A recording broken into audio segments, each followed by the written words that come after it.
Bonjour tout le monde. Je suis Ayab Amir, ingénieur en informatique, spécialiste en traitement et exploitation de données, la modélisation des séries statistiques et des systèmes stochastiques.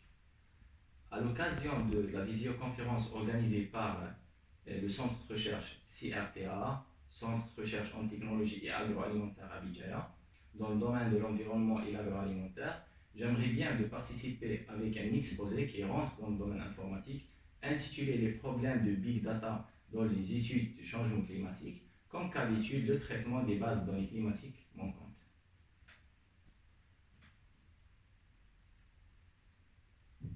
Alors, notre travail est organisé selon ces différentes sessions. Donc, je voulais bien présenter donc, la relation et la nécessité d'utiliser les big data pour les études du changement climatique, de citer quelques problématiques les plus connues dans les études de big data. Je veux bien cibler le problème des données manquantes et d'essayer de donner une procédure générale pour le traitement de données manquantes, ainsi que de définir ou bien de exposer notre approche qui a déjà publié dans un journal en collaboration avec nos collègues italiens ici. Alors, donc pour une étude du changement climatique, il y a plusieurs recherches interdisciplinaires et on a besoin d'une très grande masse de données, ce qu'on appelle les big data, qui rentrent dans plusieurs filières comme climatique, biologique, mathématiques, statistiques et ainsi informatique. Plusieurs initiatives sont été faites pour la collection et l'utilisation des big data et aussi pour l'amélioration des modèles mathématiques et statistiques qui peuvent donner une grande fiabilité à un coût d'estimation minimal comme les réseaux de neurones, les machine learning et même les algorithmes génétiques. Je voulais bien donner donc ce petit schéma qui résume l'analyse des big data pour des objectifs climatiques. Comme nous avons dit, alors on a besoin d'une base de données, de connaître les outils mathématiques et statistiques les plus fiables. Donc comme application, on peut étudier l'aridité des bassins versants, les process hydrologiques, les endommages naturels et comme valeur et comme résultat, donc on peut décrire, donner des prédictions, la modélisation ainsi que l'optimisation. En général, le traitement des big data est basé sur 4 étapes fondamentales. Donc de savoir les mécanismes de traitement de données, donc le 3 vis qui est volume, vitesse et variété, l'optimisation des chaînes de valeur ainsi que la valorisation des données. Je veux bien citer des projets de recherche internationaux récents sur l'analyse des big data pour les études climatiques. On a le premier projet Big Earth Observation Data for Climate Change Research. Donc, ce projet de recherche est fait par l'équipe de recherche de l'Institut de télédétection de la Terre numérique en Chine. Il y a aussi le projet intitulé Using Big Data and Google Direction to Show CO2 Emission from Transports. Celui-là est fait par les chercheurs de l'université de Skopje, la faculté informatique en Macédoine.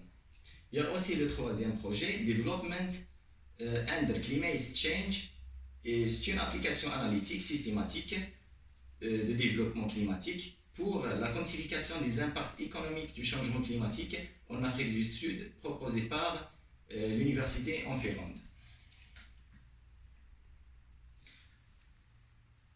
Alors, je voulais bien donc citer les problèmes les plus connus dans la science des grandes masses de données, ce qu'on appelle data science. C'est la science d'analyse des big data. Il y a le problème d'accès de données, ce qu'on appelle en anglais data access problem, surtout pour les données fournies par les cartes de télédétection satellitaire à cause de la quantité d'informations données dans chaque pixel. On voit ici par exemple une carte de TRMM, c'est une carte satellitaire. Cette carte en réalité est une matrice RGB des pixels. chaque pixel il varie entre un intervalle de 0 et 255 et chaque code de pixel peut donner plusieurs informations comme cet exemple, cette carte est donnée donc la pluie, nuage, température et CO2. Deuxième problématique, on a le problème de données manquantes, ce qu'on appelle en anglais missing data. On peut trouver souvent dans les séries statistiques à haute fréquence, comme dans cet exemple, les données manquantes observées par les mesures effectuées dans les stations météorologiques.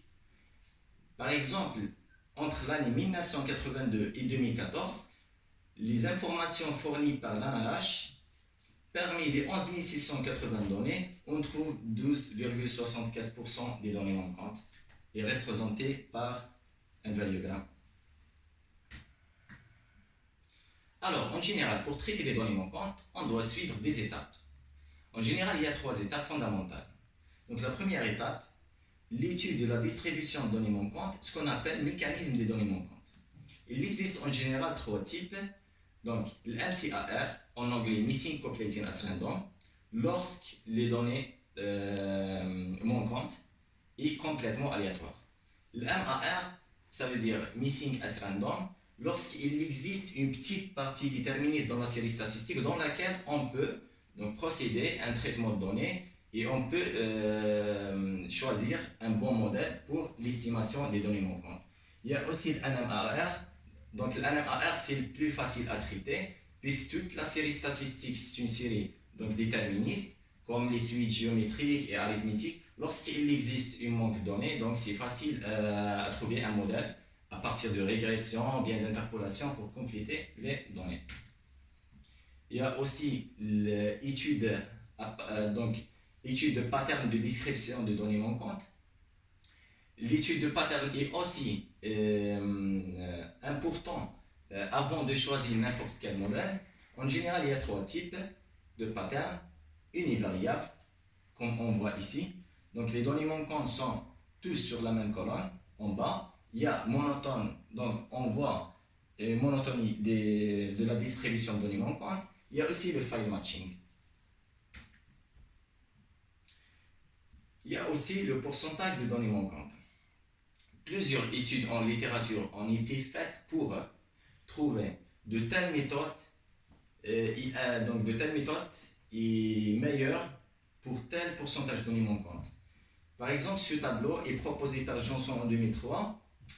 Donc, on peut le résumer en général. Lorsque les données manquantes sont inférieures à 5%, n'importe quelle méthode fonctionne. Lorsque les données manquantes entre plus que 5 et inférieures à 15, c'est préférence d'utiliser des méthodes d'imputation multiple. Cet organigramme donc, résume toute la procédure qu'on doit suivre pour traiter les données manquantes. Donc, en général, il y a 3 tranches. Donc, les méthodes de sépression, méthodes de remplacement et les méthodes de modélisation. Pour choisir de telles méthodes, on doit vérifier les mécanismes de données manquantes, MCAR, MAR, NMAR. En général, les MAR peuvent faire un traitement simple, donc une imputation simple, une imputation multiple. Les MCAR peuvent utiliser donc, la méthode de suppression plus le traitement avec imputation multiple. Enfin, les NMAR, donc on a besoin des modèles mixtes pour traiter les données manquantes.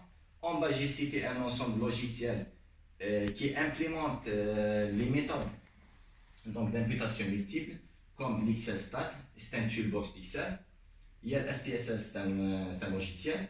Le script Amiga 2 pour le langage R, ainsi que le script MDI pour le langage de programmation mentale. Ici, je vais bien présenter donc, une méthode proposée par Ayab et al. Donc cette méthode, cet organigramme décrit l'optimisation de l'utilisation de certaines méthodes qu'ils ont déjà décrites dans la littérature, qui est ODDEC, le KNNI, ça veut dire le K-Neighboriness Imputation, WKNNI, le Weighted K-Neighboriness Imputation, le MI Multiple Imputation, LR Linear Regression, SMN SAM, Simple Average Method,